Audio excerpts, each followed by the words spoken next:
A plate of avocado toast arrives at your table, and it costs exactly $14.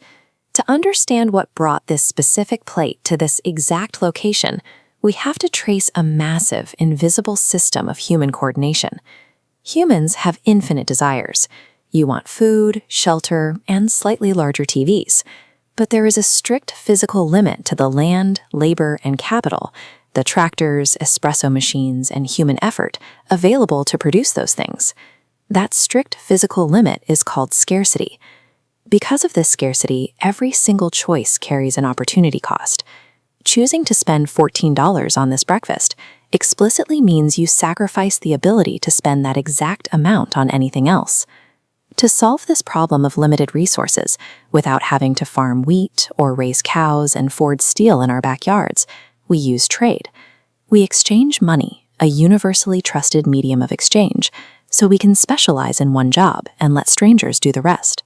That $14 price tag is the final output of millions of people acting in their own self-interest, coordinating across borders to bring you breakfast. This chart shows the opposing forces determining what you pay. The downward line is demand. The upward line is supply. The center intersection is the equilibrium price, the mathematical compromise perfectly matching your hunger with their willingness to produce. Baked into that equilibrium point is the cost of human effort. The barista taking your order and foaming your milk has a price of their own, their wages. In labor economics, a worker's wage is capped by their marginal revenue product. The total value of the toast and coffee the barista produces per hour has to be higher than what they are paid. If they generate $100 of value an hour, they might take home $25. The rest is required to keep the business running. The ultimate driver of that value is productivity. If the cafe combines highly efficient capital, like a top-tier espresso machine, with skilled labor, they output more breakfast per hour. High productivity creates more goods for more people with less total effort. The number you see on the menu is a precise balancing act. It weighs your desire to eat against the worker's labor costs and the cafe's operational efficiency. You tap your card, and that $14 enters the financial system. Money operates entirely as a shared psychological illusion. As long as enough people trust a number on a screen or a piece of paper, it functions as a valid medium of exchange. Inside commercial banks, this money multiplies through fractional reserve banking. When a bank issues a loan for a car or a new mortgage, they don't hand over physical bills from a vault. They type numbers into an account, legally creating new money out of thin air. The architect of this entire system is the central bank. In the United States, that is the Federal Reserve. They dictate the total money supply and set the interest rates that determine exactly how expensive it is to borrow capital. If a central bank prints too much money and that new cash chases the exact same amount of goods, prices rise. That dynamic of supply and demand applied to currency itself creates inflation. If a government prints money relentlessly, trust completely evaporates. In Zimbabwe in 2008, annual inflation hit 89 sextillion%. The currency lost all value, and trillion-dollar notes couldn't buy a single lunch. Governments also strain the system by spending more than they tax, creating budget deficits. They issue bonds to borrow the difference, building up massive national debts. When governments fail to manage this debt and default on their payments, they wipe out savings and paralyze the country.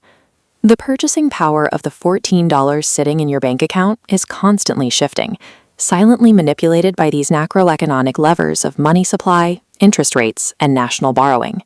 Let's follow the ingredients. The avocados were grown in Mexico, and the espresso machine parts were forged in Italy. Bringing them together requires international trade, a massive logistics web spanning the entire planet.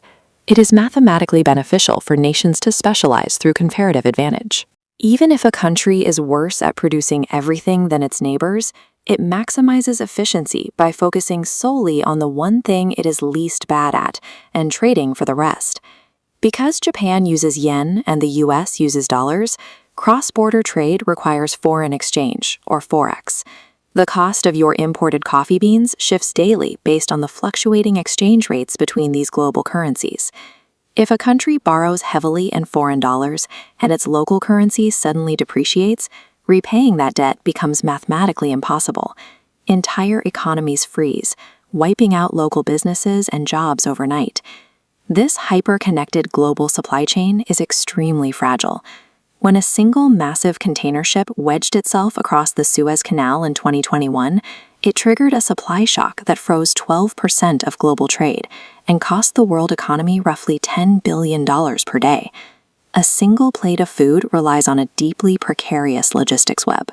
A drought, a political embargo, or a stuck boat halfway across the planet immediately changes the price of your breakfast. You take a bite of your toast, acting as the final consumer in this chain. Traditional models assume humans act as rational, calculating machines. Behavioral economics shows the reality is much messier. We discount the future, preferring $5 today over $50 next week. We hate losing $20 far more than we enjoy finding $20. We are driven entirely by psychological quirks, loss aversion, and an inability to ignore sunk costs. Economic systems are massive frameworks designed to wrangle this chaotic human behavior at a global scale.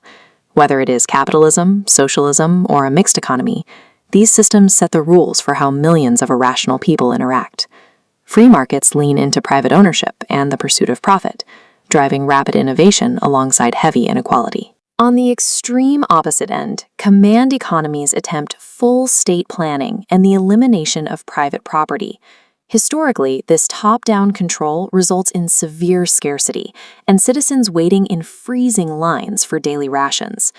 Every economic system is an attempt to answer three basic questions: what do we make, how do we make it, and who gets it? The price tag on your table is a temporary truce between human chaos, geopolitical tension, and the absolute physical